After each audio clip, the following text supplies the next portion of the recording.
Thanks for tuning in to another episode of From Funding to Fame, where we interview the founders and funders currently raising capital on FrontFundr, as well as experts in the private capital markets. I'm your host, Tamás Bertényi, the head of campaigns at FrontFundr, and I'm excited to introduce more Canadians to equity crowdfunding. This podcast episode features conversations about a business's current operations and future plans, and as a result may contain forward-looking information. There can be no assurance that forward-looking information will prove to be accurate, as actual results and future events could differ materially from those anticipated in such statements. Listeners should not place undue reliance on forward-looking information. Today we are here with the co-founder and CTO of RheEnergise, Dr. Tamás Bertényi. RheEnergise is solving the energy transition and system security with low-cost, scalable energy storage by turning small hills into giant batteries. Their mission is to provide affordable, accessible, clean energy for everyone, everywhere by enabling the integration of more renewables and eliminating the need for fossil fuels. Since its founding in 2019, they have developed high-density hydro, a revolutionary energy storage solution that's 2.5 times more efficient than traditional pumped hydro. Here are some highlights. McKinsey reports that long-duration energy storage addresses a global market opportunity valued in the trillions. With active interest from partners in over 30 countries and a growing pipeline valued at more than $600 million USD, RheEnergise has secured multiple MOUs with commercial partners in the UK, the US, Chile, and more. With over 30 million Canadian raised to date, over 2/3 of which is non-dilutive grant funding, RheEnergise's innovation is validated by both government and investor support. The company has completed extensive physical testing to de-risk the solution and prepare it for scale. Its Canadian-based engineering and chemistry teams bring deep expertise and a track record of success. And high-density hydro delivers 10 to 100 megawatts of power per project with up to 20 hours of storage and greater than 80% efficiency, making it one of the most effective and affordable energy solutions on the market. Hi, Tamás. Thanks so much for being here today. Welcome to From Funding to Fame. How are you doing? I'm doing great, Trieste. How are you doing? Very well, thank you. Really excited for this episode to learn more about yourself and RheEnergise. So would love to kick things off. If you could maybe give us a quick introduction to yourself, as well as share a little bit about what your careers look like so far. Well, sure. So my name is Tamás Bertényi. I am co-founder and CTO of RheEnergise. But to start the story, I'm an engineer. I studied aerospace engineering here in Canada at Carleton University. I had great training at the National Research Council of Canada. Fantastic opportunity. I had great leaders there and great people. And they knew I wanted to do grad school. I ended up going, of all places, I ended up moving to England. I did a PhD in experimental low-speed aerodynamics at the University of Cambridge.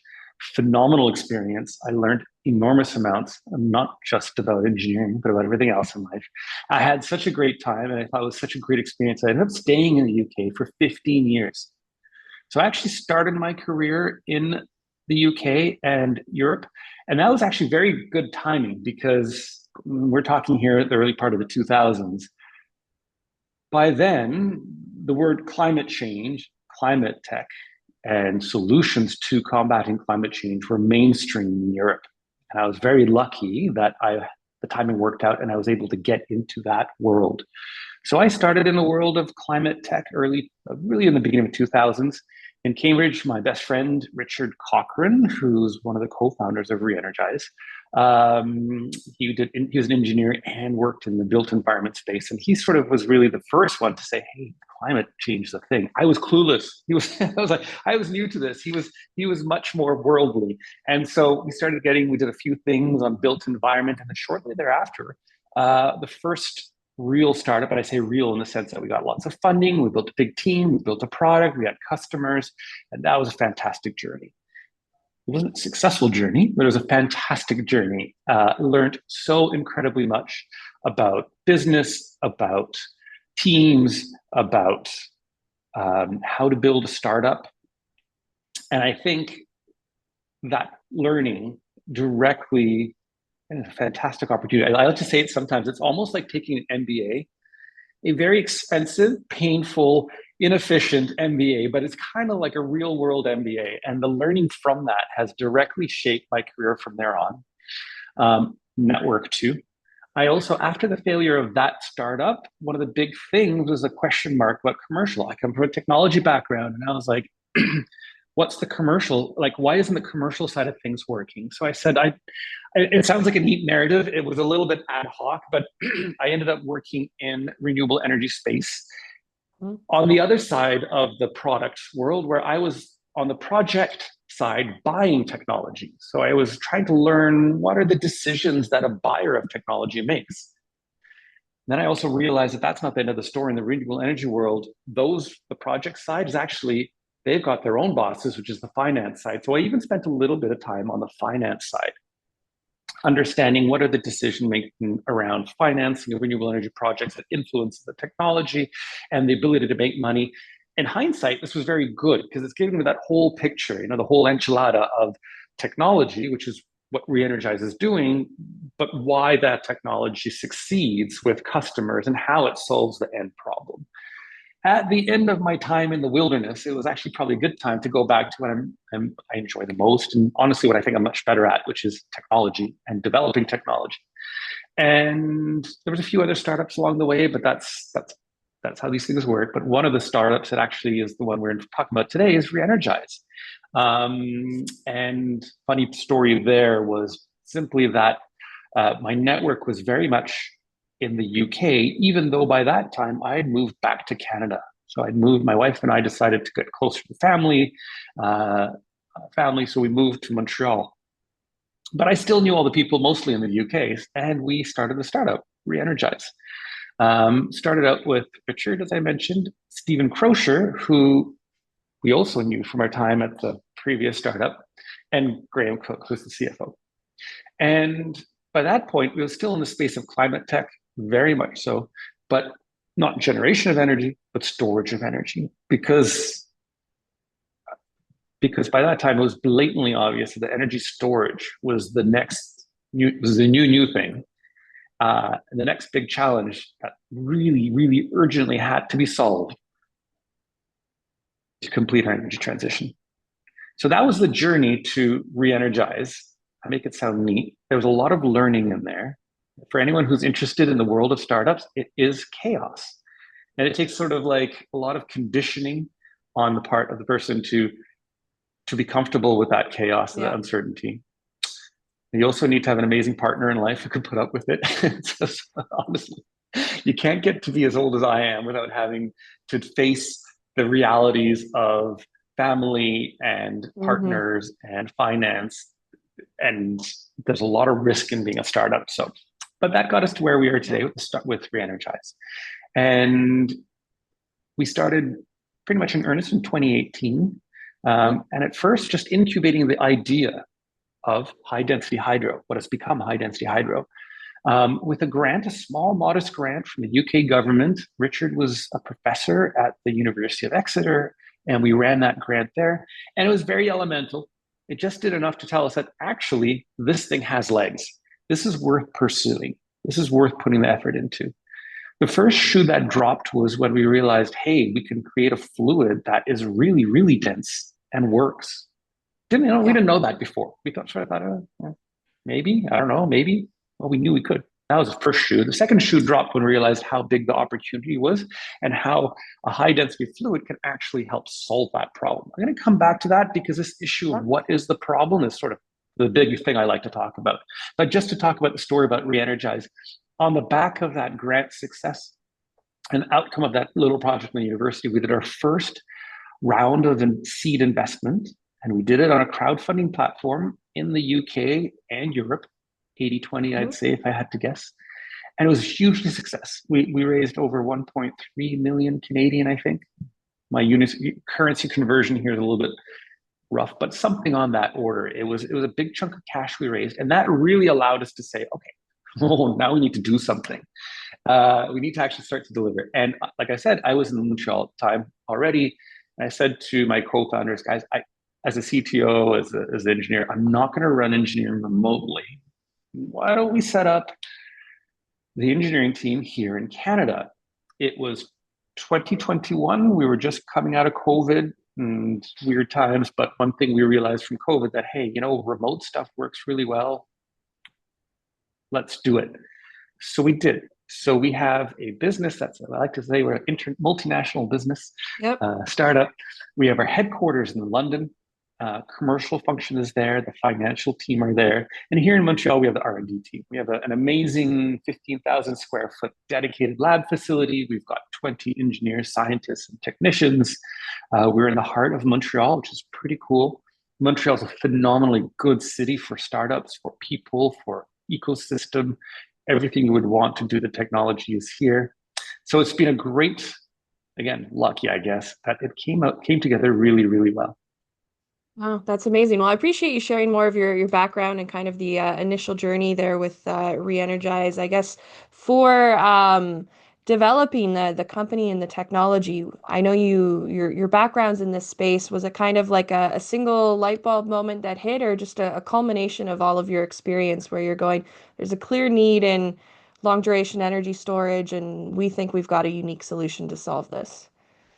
I think it was a culminate. It has to be a culmination of a lot Yeah. of things, but equally there was a single light bulb moment. Not my light bulb. That was Stephen's light bulb. And Stephen Crocier sort of came to me one day. I was in London. I met up with him as I regularly did, and he pitched this idea of a high density hydro.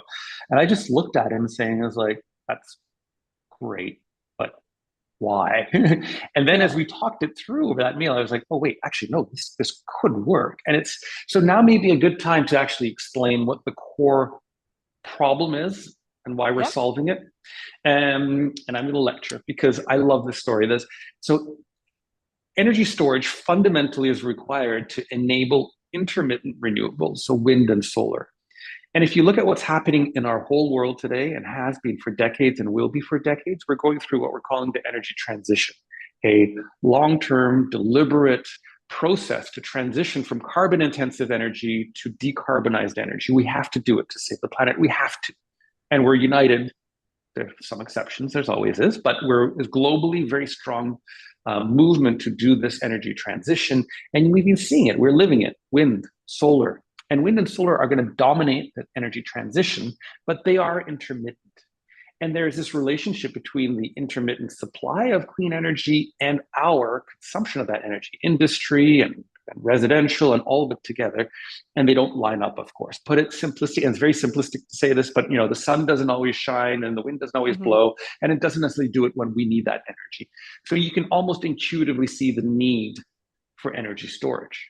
What's not intuitive is how big of a problem this is. It's absolutely gigantically, hugely, really, really largely big. And people have put numbers to that. There's no surprises here, but it was one of those things where we just sort of, it was always tomorrow's problem. Well, it's today's problem. And the numbers are staggering. So I like to quote the Long Duration Energy Storage Council, who worked with the McKinsey to develop the numbers. The headline they put in is it's a $4 trillion opportunity just through 2040. That makes it already one of the biggest spaces in the world in terms of opportunity. There's not a lot of trillion-dollar markets out there. So 4 trillion between now and 2040 is gobsmacking. But it becomes much more apparent when you look at it in terms of real projects and real energy storage. So to date, if you take all of the energy storage we've ever built in 120 years of doing this, and you take all of the energy storage projects we're building today, and you add that all together, it makes up something like 2% of what is required to complete the energy transition, not complete the energy transition, sorry, just to meet the energy transition goals at 2040, which is not that far away. It's 14 years away, right? Mm. And that's kind of a big deal because if we don't build that other 98%, we won't be able to build all of the wind and the solar that we need to. We won't be able to complete the energy transition, and we're going to be in deep trouble. And that's not going to happen. People are committed to the energy transition, policy, finance, industry. It's all happening.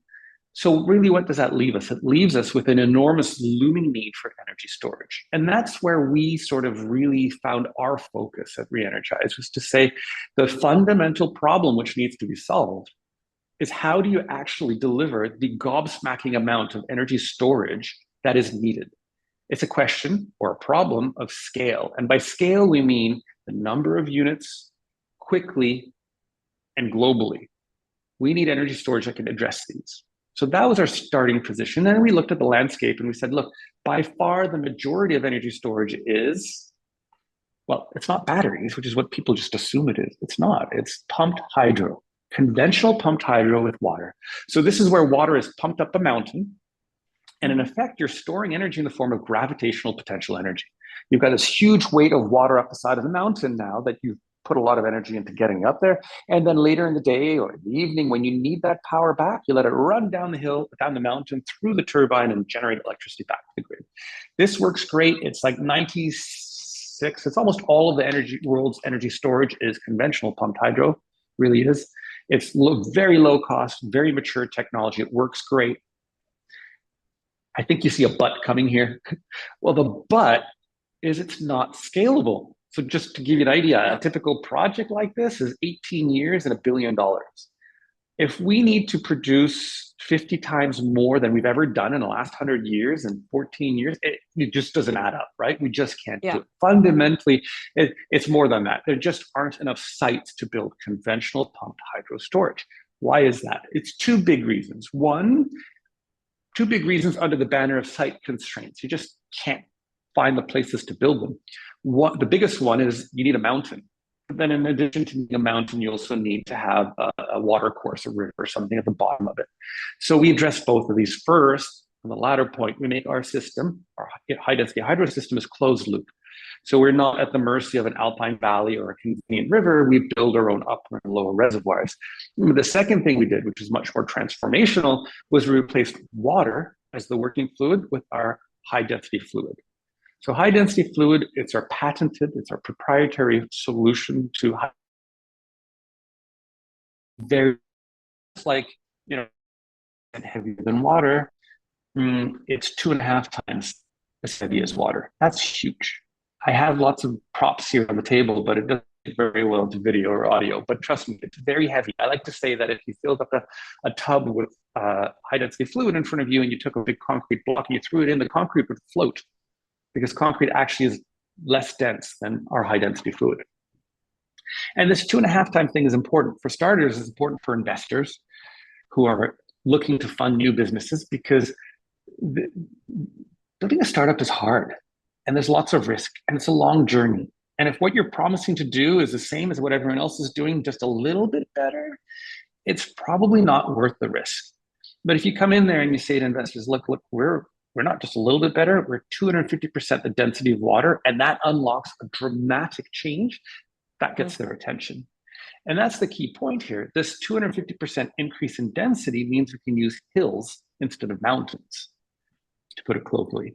And there are a lot more hills than there are mountains. Okay, so geography is our friend. We have this huge unfair leverage here. There are literally over we stopped counting at some point on our GIS studies. There's over 1 million potential sites around the world for high density hydro. The headline really is there are enough sites to enable the energy transition many times over.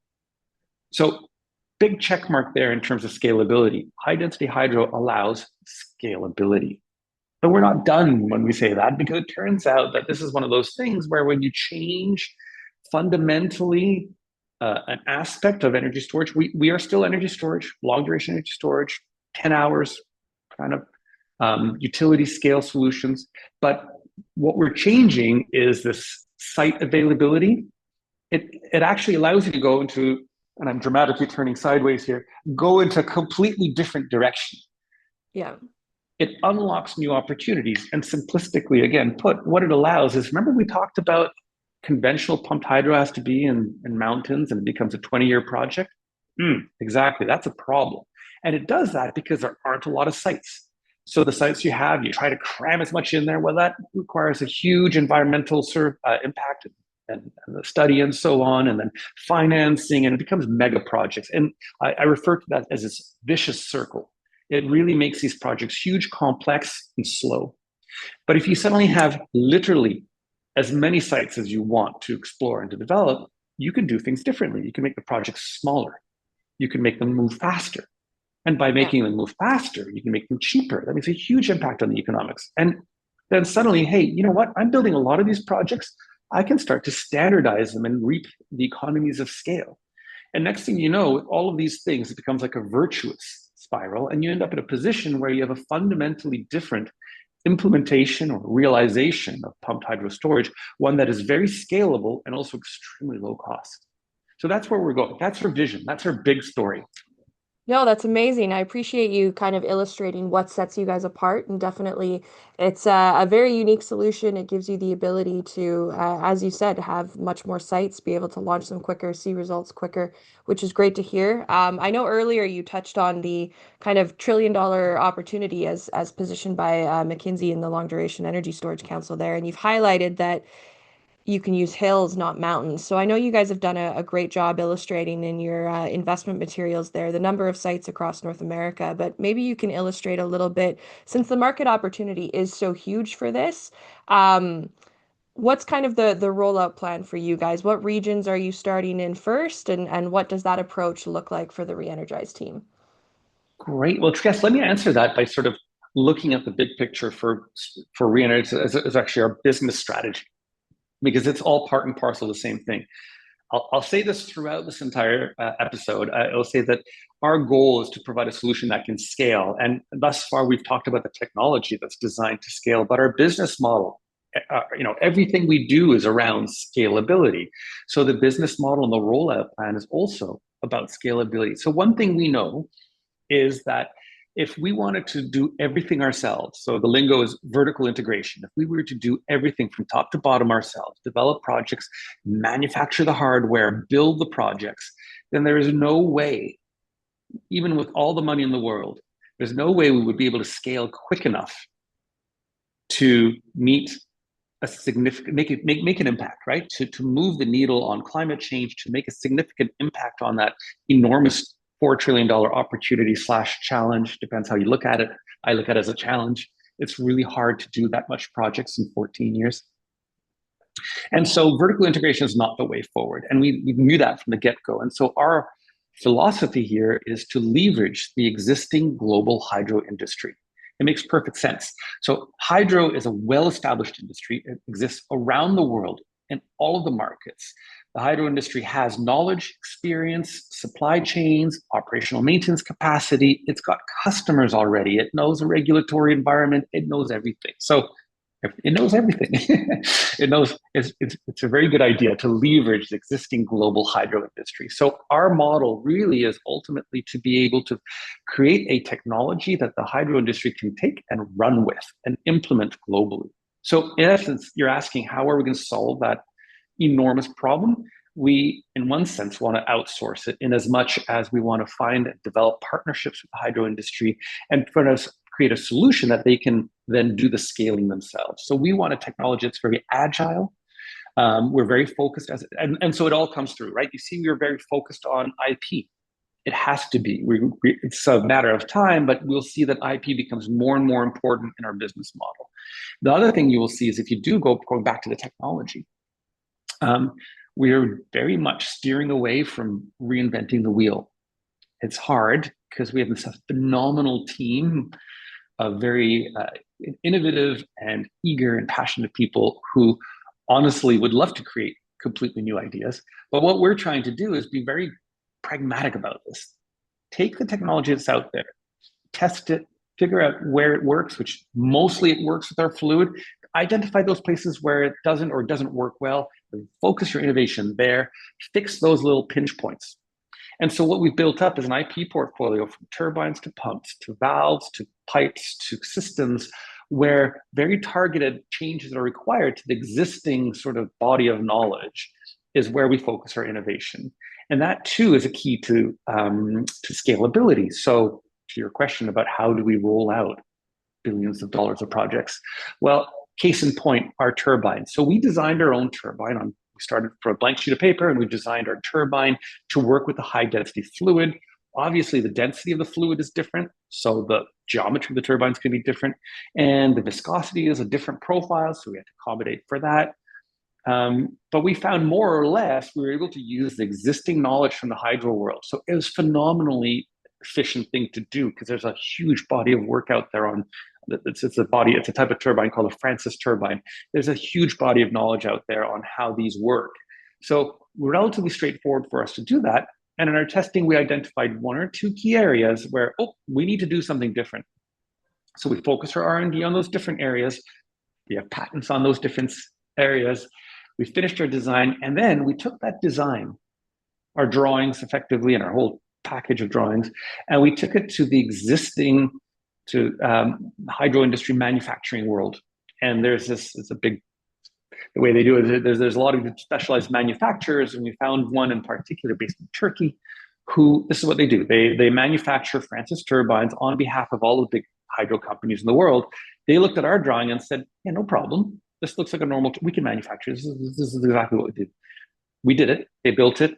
We tested it in the factory. We've installed it in our demonstration project, Trieste. I need to talk about our demonstration project. Yep. And we're running it, right? And this is the point. So we were able to create a technology that's a high density turbine, we call it HT turbine, but it's something that the existing hydro industry knows how to deal with. They know how to install it. They know how to manufacture it. And that's our route to scaling. That's great. Well, yeah, appreciate the overview there. I think you touched on there briefly kind of the different avenues of the business model. Wondering if you can maybe break that down a little bit more for those listening today. I know we've got kind of highlighted on the page here. It's definitely a scalable business model, as you said, with consulting services, technology supply, operations, and maintenance, as well as performance royalties. So maybe you can just give us a bit more of an overview of that business model breakdown for the investors who are listening today. Sure, let's do that. And it's, you know, what's great is we decided to kind of set the stage for answering that, because that business model isn't coming out of thin air. It's responding to the way the industry works, the way the customers work, their needs in terms of what I talked to right at the beginning, the financing world, the project world, the technology world, how they interact, but then also the need for scale and our technology solution. So in a nutshell, let's think about a project. Let's go forward in a few years, and we're building a typical project for us. It's 20 megawatts and 10 hours of storage. And we're building this project, what we call the powerhouse. So that's the building which houses all of this fancy stuff: the turbines, the pumps, the generators, the power electronics, the valves, the control system, the sensors. We supply that. We literally supply that. That's our specialty. Now, because as we've said, we are unlocking this world of replicability, this world of modularity, of economies of scale, that's a big advantage to RheEnergise, because now we're producing these powerhouses, or at least we're supplying these powerhouses. Can come back to that in a second, the distinction there. We're supplying these powerhouses that are standardized. So there's a lot of economy of scale. And we can do that because the powerhouse is going to be, in our business model, pretty much always the same. But site realities, the rest of the site is always going to be different. There's going to be, you know, different ground conditions, geotechnics are different, the hill, the boundary of who owns the land will be unique and everything. So the other part of the system, which is the upper and lower reservoirs, which are large structures that hold the fallen mill fluid, and the penstock, which is a pipe that goes from the upper reservoir through the powerhouse into the lower reservoir, that has to be site specific. So this then leads to the business model, as we're referring to, where our customers are responsible for the site specific aspect.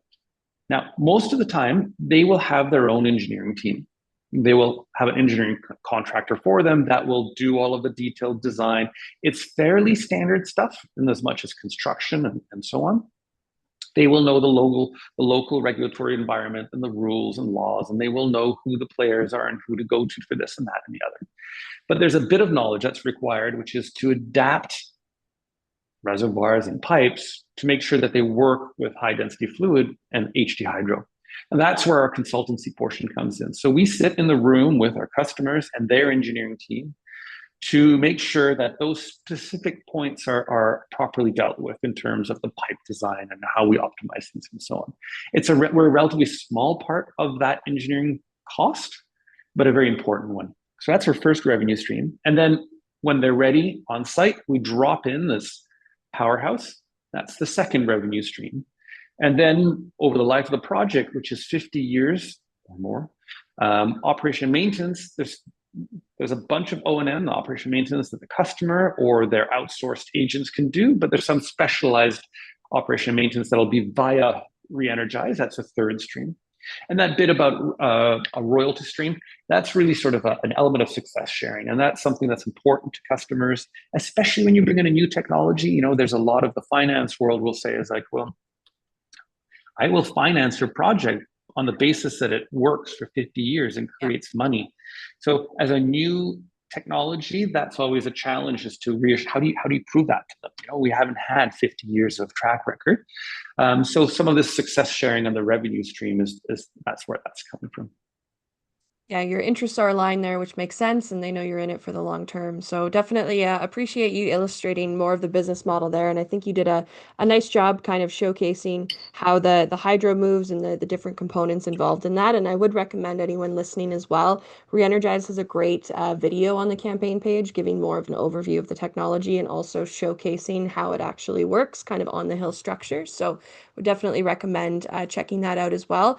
But I do want to get into quickly a little bit about the company's traction thus far. I know you alluded to the demonstration project, so would love to hear a little bit more about that, what the objectives are, where you're at with the demonstration project, as well as if there are any other highlights that you want to share just about the company's traction to date. I know you guys have received a number of grants, you've done a number of funding rounds, so there are a lot of amazing traction points behind the company thus far. So would love to hear a little bit more about that. Sure, Trieste. So the headline number, and I'm not even sure if our FrontFundr page has the current number because there's been very positive developments. So we're now up to 30 Canadian dollars, 34 million Canadian in total funds raised, of which 70% roughly is via non-dilutive grant funding. That's huge. That's a really good thing for our existing investors because it means for every dollar they've put in, we've matched it with 3 from the government without diluting them, without reducing their ownership stake in the company. But it's also huge because that grant money is a very strong validation, isn't it? So the governments who run these grant projects, they don't just give the money out. They run a very competitive process. Simply the fact that they are running processes or these grants for energy storage speaks to the importance that governments place on finding a solution to the problem I articulated, which is a long duration energy storage that can scale. Now, the governments are not, contrary to popular opinion, they're not as dumb as we think. They see this, they know they need to solve this problem, and they're doing their part to get this to happen. So the fact that these grant projects, grant opportunities existed is also validation. But then, like I said, it was a very competitive process and very strict evaluation. And the fact that we won and won so many of them and won big speaks a lot to the fundamental credibility of what we're trying to do and how we're proposing to go about doing it. So to give you some highlights, again, we're a UK company, allows us to sort of get our base there and in Europe. So we've had a few million from the UK government through smaller grants, but the big one we won was this long duration energy storage competition, probably 3 years ago now, where the government wanted to say exactly what I was saying. So that they spotted a lack of solutions, technology solutions that could provide long duration energy storage, and they wanted to assist companies like ours to transition from the early technical readiness level, so point where you're still in the lab or dreaming and actually doing. And that was huge. That was 10 million pounds. So it's something like 18 million Canadian dollars to do R&D, to mature the technology, and then to implement it. And admittedly, a very short period of time. And it's been an extraordinary challenge, but therefore an extraordinary accomplishment that we've done this. We actually built our demonstration project in that time frame in the UK. We matured our technology, that turbine story. We did that all within this time frame, right? We had an idea of it, but then we had to go through the detailed design, the computational fluid mechanics, testing, the detailed design, the tender process, the manufacturing, the factory acceptance test, shipping it to the project site, installing it, commissioning it, and repeat that story for all of the elements of the project. And what we've built in the UK on our demonstration site, it's outside of Plymouth in the southwest of England, beautiful part of the country. Devon, highly recommended, great vacation place too. On a mine site, which is not a complete coincidence. We can talk about that too. And we've built a demonstrator. Now, what does a demonstrator mean? It's a demonstrator because it's still not yet a commercial project. Okay, so there's no customer per se. RheEnergise owns that project. And the project itself is 500 kilowatts, 500, whereas our commercial projects are 5,000 module size. So typically 4 times 5,000, so 20 megawatts is a typical commercial project. But in every other way, this demonstration project has all of the components, all of the functions, all of the hardware, software, procurement, engineering process, engineering management, et cetera, that a commercial project will have. And its key function is to prove to our stakeholders, our investors, our customers, governments, but also to ourselves that we can do this and that we've done it, that technology works, that we can execute. I love this point. I always say this to all investors. I'm going to segue. Remind me to get back on topic. I say this to all investors, big and small, that you will always hear this in the venture capital world. Investors look to see for teams that can execute. It's real. It's absolutely critical, because if you've got a team that can execute, that is to say, a team that are competent, that work well together, that have processes that can deliver, then your chances of success are really, really good, because life always throws curveballs at you, and investors put money into business. There's no guarantee that things will go to plan. Things come up and you need to adapt, and you need to pivot, you need to adopt. Teams that can execute prove that they can deliver on opportunities. And we've done that. I think we have a phenomenal team, our team of 32 people in the UK and Canada. Just when you see pictures, or if even better, if you can actually go on site and see that project and realize that 32 people delivered this enormous project, it's hard to believe, but it's awesome. So it's really a proof that we can execute. Yeah. So that's the demonstration project. And the next, and just to position that in our world, the next thing we're working on is what we call, the lingo in the business is FOAK, which stands for first of a kind. And the first of a kind is meant to be a commercial project. And so it will be, unlike the demonstrator, it will be owned by a customer. And that customer will use that project to make money, which sounds crass, but that's what these things are for. It's part of a better good of saving the planet. The customer will use it to make money. Now, it'll be a first of a kind, and there's obviously going to be concessions there in terms of, yes, it'll be take longer, or maybe it'll be more expensive, and we will inevitably use grant funding to make everyone feel more willing to go along with this, et cetera, et cetera. But it will be the early commercial project. And that FOAK really is our next big target. We're already gearing up for that. Going back to your initial question, one of the most recent grants we won from the European Union this time is Canadian dollars is 4.1 or 2.5 million euros, so 4 point something million Canadian dollars. It's specifically to support this last step of our business, where we commercialize the technology we have in the demonstration project to make it good enough to be that first commercial project. For us, it's a 3-year window, 3 and a bit year window. By the end of 2028, our goal is to have that first of a kind project up and operational. What this means in practice is we're going to be insanely busy. You won't be seeing a lot of me or anyone, because there's an enormous amount of work to do to get there. But that's kind of also to the point of why we're doing this fundraising round. That's the purpose of it. So there's a lot of work to do. We are not here to hang around. That's not what it's about. Neither as a business nor as people who see the urgency in the climate change, and also, quite frankly, see the urgency in this $4 trillion, 14-year race that's happening. They're not slowing down. We are not slowing down. And so on the back of this demonstration project, when it's been running long enough for a few months and we do some more work around that, we in the future, let's say 2026, will be in a very, very strong position to do a large institutional round of investment. That's happening in the future. But like I said, we're not in the business of hanging around. And rather than sit around with our existing team and our existing tempo until that point, we decided to make this decision to go to the equity crowdfunding markets. to raise some more capital to allow us to accelerate what we're doing. You know, the old adage of throwing fuel on the fire in a good way, a good fire with good fuel, to allow us to do more engineering, do more of the great stuff, to allow this amazing team that can execute, allow them to execute more and more on the journey of commercialization to get us to that first of a kind project as quickly as possible. And you know, at the beginning, I mentioned this. We raised funds on the UK and on crowdfunding platform, and in Europe, we actually did that on multiple rounds. We also raised money from high net worth individuals and the family office, and one smaller fund. And we said, you know, we have a very large presence in Canada.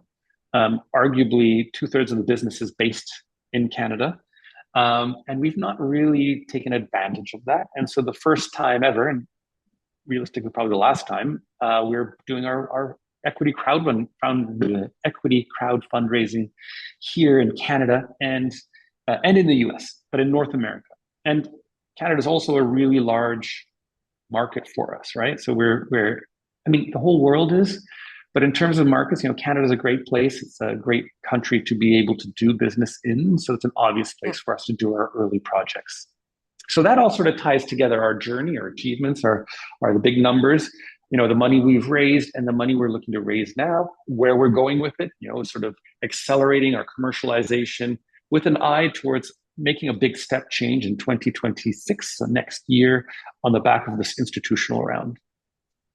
No, that's great. I appreciate the overview there, and love that you touched on a little bit of the objectives with the fundraise here in North America in general, but in Canada specifically as well. You know, it's a global problem that you guys are solving, and so it's nice to be able to bring this to the American market, especially since you have such a strong presence in Canada specifically as well. So really, really nice to see that, and we're definitely excited to have you on the platform and making this available to Canadian investors. I did want to touch on quickly as well. I know you highlighted the importance of having such a strong team to execute, and leadership can play such an important role in that. I know there's a few co-founders for the company as well, and for yourself, just as a co-founder and CTO, obviously your leadership plays a pretty pivotal role in terms of growth and success for the company. So maybe you could share a little bit more on your philosophy with leadership. How do you go about kind of finding the right team members and inspiring them to, you know, get all these great projects off the ground? Wow, Trieste, you're spot on there. So I only introduced this effectively because I talked about the journey that my career has brought me to here, and that learning, painful learning process I went through, and the period of what I call it going off into the wilderness and retroflecting on all of the things. And so let me start by saying, you know, leadership team, we're very lucky because my co-founders we're all serial entrepreneurs. So we've all done startups before.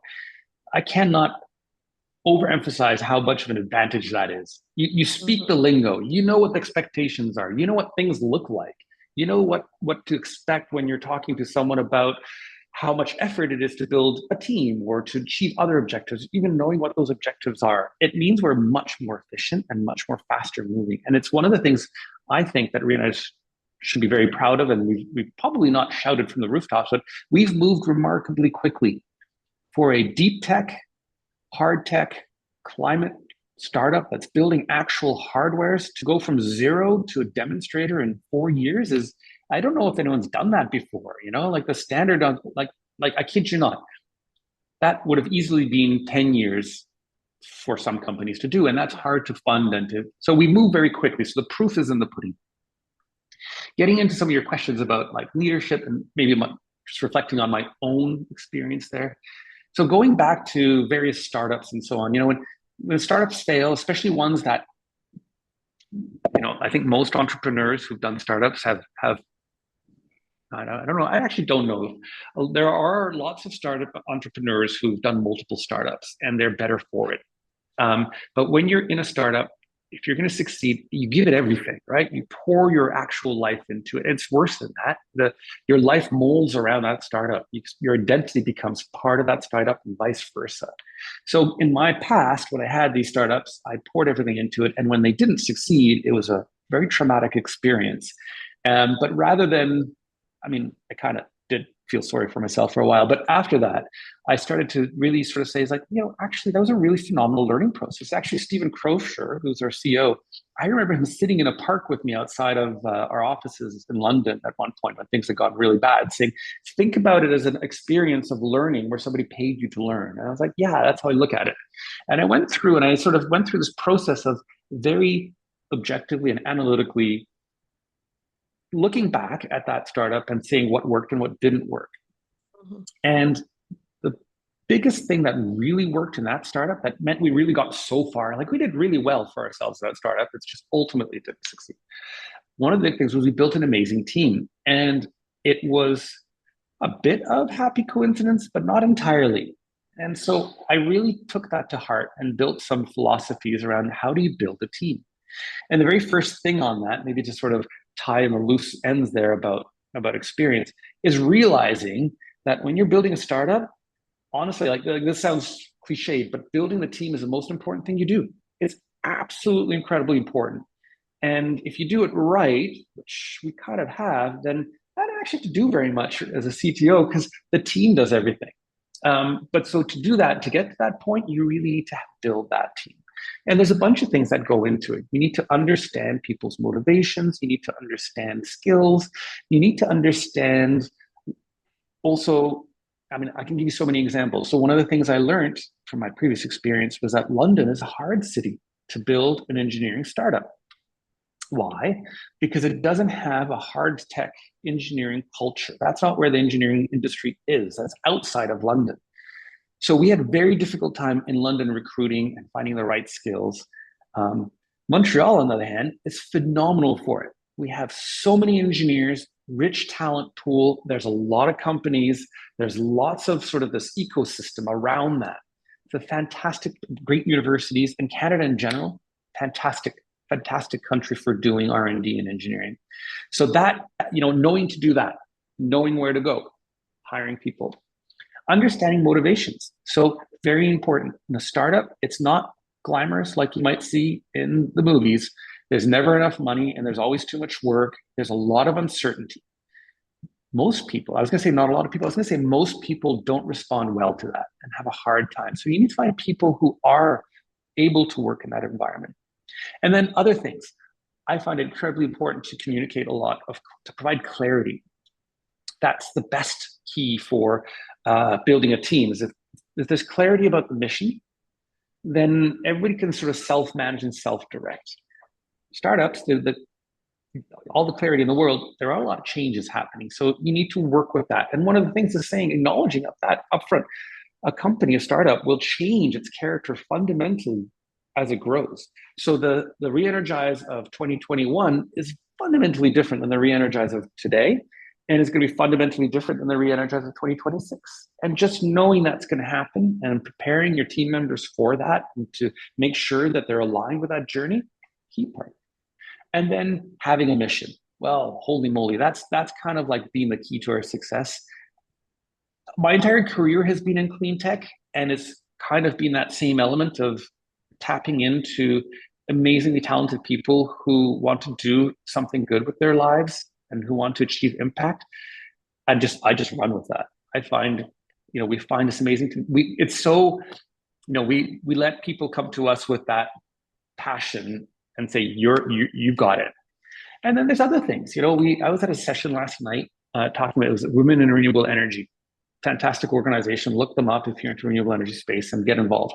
And one of the speakers brought up, I didn't realize, I didn't even think about this, but the whole diversity, equity, inclusion thing is, it's changing at the moment. It's under threat. But my view on that is very clear. And it's part of team building. When you have a small team, you actually really want to embrace diversity. And here I'm not talking necessarily about, visible minorities versus gender or anything. That comes with it. It's part of the package, but really different people.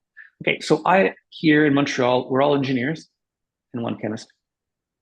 But the diversity is enormous. You have people who are very particular and pedantic, and then you have other people who are very imaginative. You have people who are very gregarious and extroverted. You have people who are very introverted, people who are very risk takers, and people who are very much conservative. And always, I call them the Eeyores in the business. Like, oh, that's not going to work. But you need those people. You need that diversity. That's the key to a good team, because otherwise you get into this group thing. where you group think, where you march off and with 100% confidence in the wrong direction. And that's fatal to a startup. Like a startup has no recovery from that. So building teams, that's a big thing. You don't, everyone ever teaches you that anywhere, but you learn that from experience. And it's like consciously putting in the effort during recruitment, which I know that's other things. So fundamentally, I spent a disproportionate of my time really sweating the details on recruitment and building the team because, as I said, I realize how important it is, and aiming for that, aiming to bring a team that is rounded on whole, where that's corny expression, but the sum of the parts is more than the whole is more than the sum of the parts. That thing, totally. So lots of points there on terms of building a team, and we're nowhere near being done.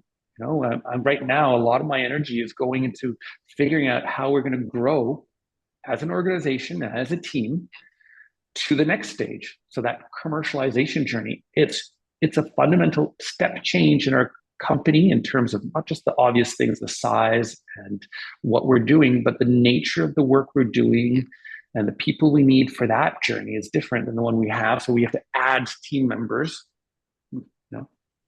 so all of that.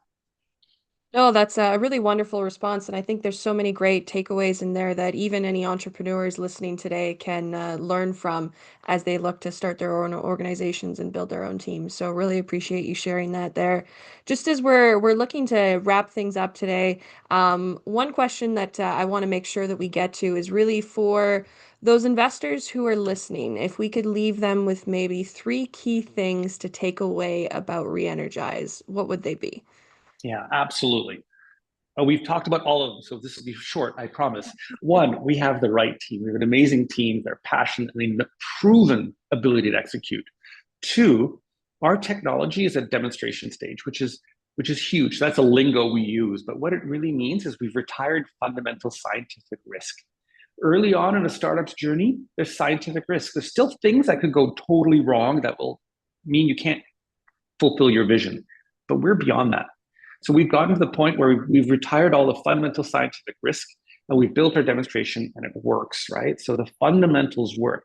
Don't get me wrong, there's still technical engineering risk, but that's a different type of thing. That won't derail you. That just means you need to spend time and money and feed the engineers and they'll solve those problems. But getting to this point in the technological journey is a critical point because it's let's put it this way. When you start out on the journey, you need to get lucky. You need to make sure things will work so that you can succeed. We no longer need luck. I'd love to have luck and I embrace it whenever I find it. But we're at that point where we know that we can take our technology and if we've got the funding, we need to crank the handle and turn it into a working product. So that's number 2. And number 3 is holy moly, right? That $4 trillion figure. We're in the right place at the right time.